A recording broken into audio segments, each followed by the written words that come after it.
Good day, I'm Dr. Mayuga, first-year resident of the Internal Medicine Department, and I'll be presenting a case of Guillain-Barré syndrome after COVID-19 infection. It was December 2019 when the COVID outbreak started, which was caused by a new coronavirus detected in the city of Wuhan, China, transmitted by respiratory droplets.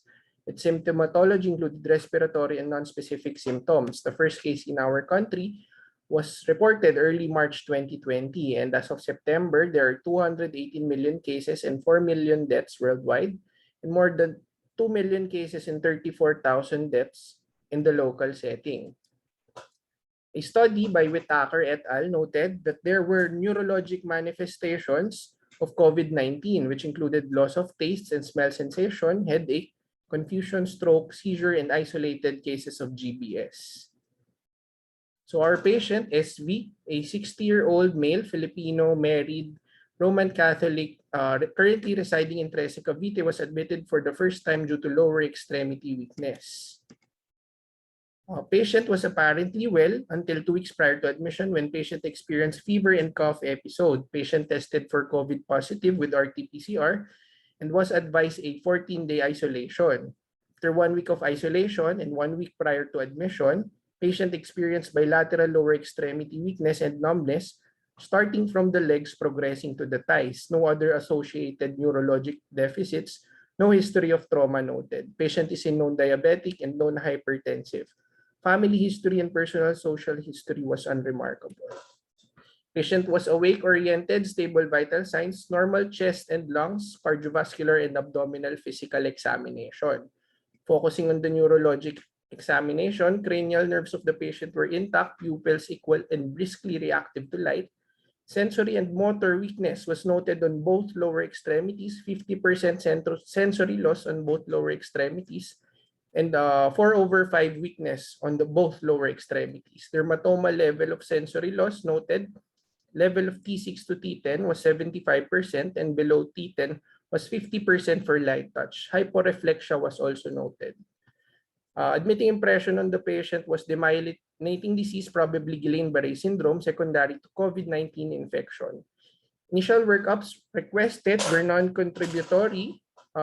It was also good to note that potassium was normal, ruling out hypokalemia as the cause of the weakness. Plain cranial CT scan was unremarkable, hence stroke was ruled out. Patient was admitted in our service for 5 days for observation of progression of symptoms and close observation for possible complications like respiratory depression. Supportive management with IV hydration, vitamin B complex was given. Throughout the hospital stay, there was no note of progression of symptoms and no respiratory depression.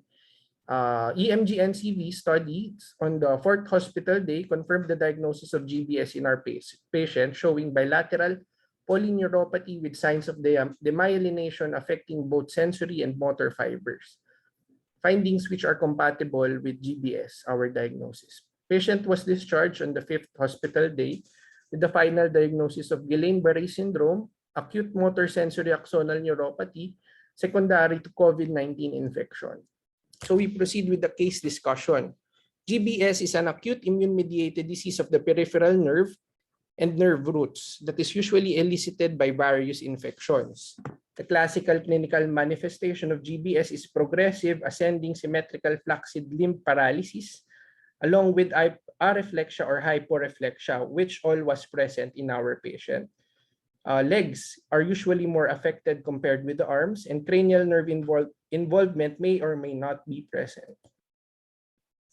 Most patients with GBS required hospitalization mainly due to the complication of respiratory depression. About 30% of them needed mechanical ventilation. However, on the course of the disease, once the progression symptoms reaches plateau, as what we have observed during the admission of our patient, further worsening and progression to respiratory depression is very unlikely. GBS is usually correlated with an antecedent event. 70% of cases appear 1 to 3 weeks after a respiratory or gastrointestinal infection. Etiologic agents are listed here, and current case reports on its correlation with COVID-19 are being noted. This diagram shows us that in GBS, our own macrophages attack the myelin sheath and axon of neurons. This is caused by an autoimmune process and molecular mimicry, the central pathophysiologic mechanism of this disease. Rahimi et al. Was able to note 31 internationally published case reports. Weakness appeared on an average of 11 days. Mean age was 57, and the diagnosis was made through CSF and nerve conduction studies. Presentation of the patient was similar to what we have discussed earlier. Currently, there are no local case reports regarding GBS after COVID-19. Comparing our case with a case by Sidagat et al., who reported a 65-year-old male presenting with symmetrical weakness, who was also a diabetic and contracted COVID 2 weeks ago. They both had the same subtype of GBS.